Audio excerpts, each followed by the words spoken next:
Iya, saya ini pulang dari rehab loh, Pak. Kamu tahu di mana? Itu kan dompet kamu kan? Iya, Sudah 2 kali ditangkap karena kasus narkoba oleh Polda dan BNN Lampung. Rupanya tidak membuat jera PNS bernama Agus Woto, warga Kecamatan Menggala, Tulang Bawang. Kami siang Agus kembali ditangkap untuk ketiga kalinya karena kasus narkoba.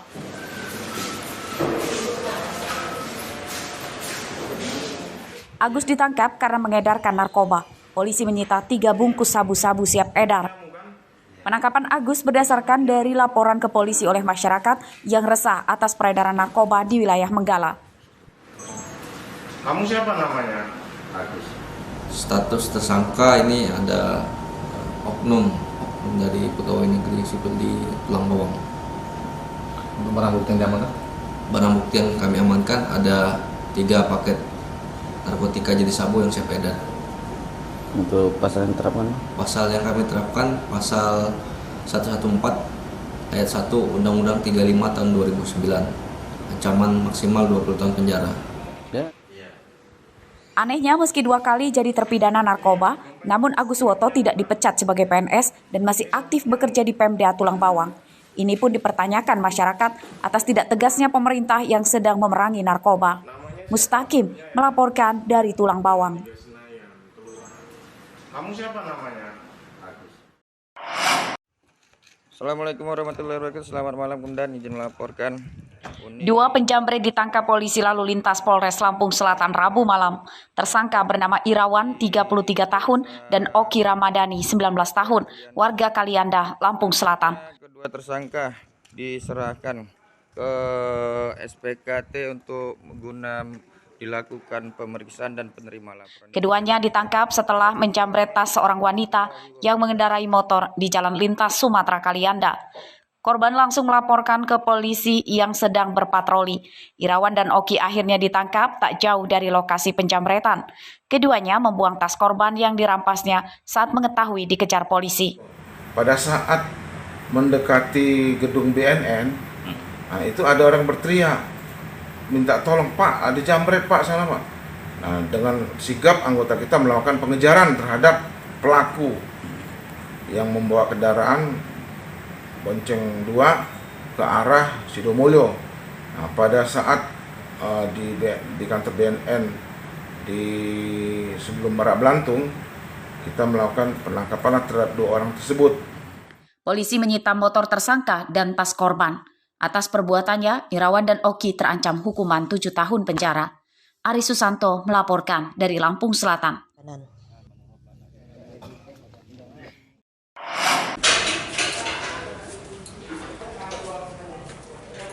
Komplotan pencuri perhiasan yang menyamar sebagai petugas pendata bantuan sosial ditangkap polisi sektor Panjang, Bandar Lampung Kamis siang.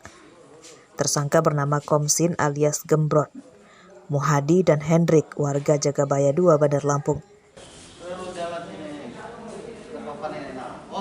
Ketiga tersangka ditangkap setelah sepekan dilaporkan ke polisi karena menggasak perhiasan milik seorang wanita lansia di Kecamatan Panjang. Tersangka mengiming-imingi korban akan mendapatkan bantuan sosial.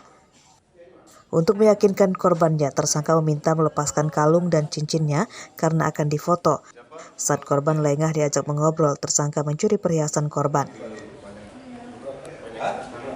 Menawarkan bantuan sosial kepada korban, namanya Ibu Sudarti, di salah satu warung.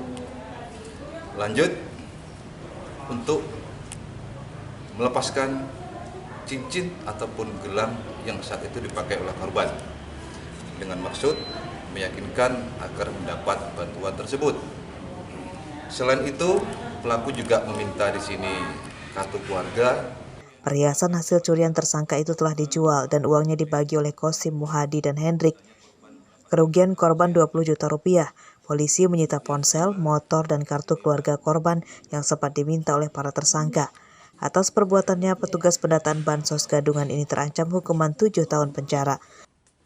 Robi Laste melaporkan dari Bandar Lampung.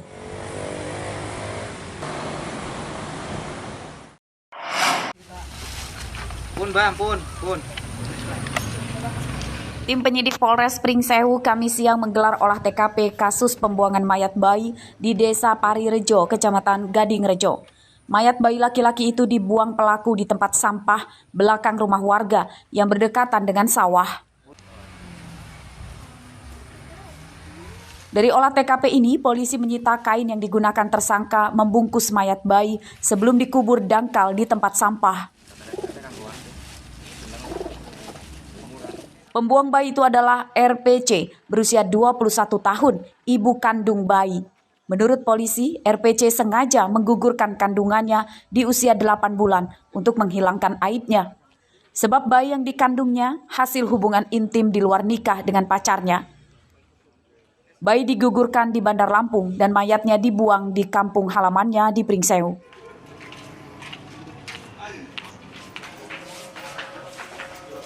Polisi masih mengembangkan penyidikan kasus ini untuk mengetahui keterlibatan pacar tersangka yang diduga menyuruh menggugurkan kandungan.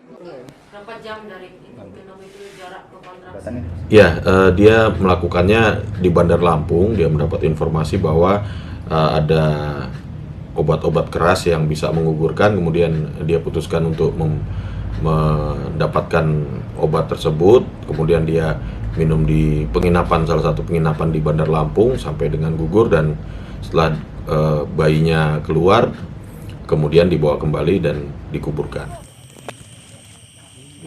Bayi laki-laki di tempat sampah pertama kali ditemukan oleh seorang warga Desa Parirejo, Kecamatan Gadingrejo yang akan berburu belut di sawah Selasa malam. Tubuh bayi sudah rusak, diduga sudah 3 hari meninggal dunia. Tak sampai 24 jam penyelidikan, polisi menangkap pembuang bayi itu yang rupanya juga warga Desa Parirejo, Kecamatan Gadingrejo. Atas perbuatannya, tersangka terancam 9 tahun penjara. Andre Kurniawan melaporkan dari Pringsewu.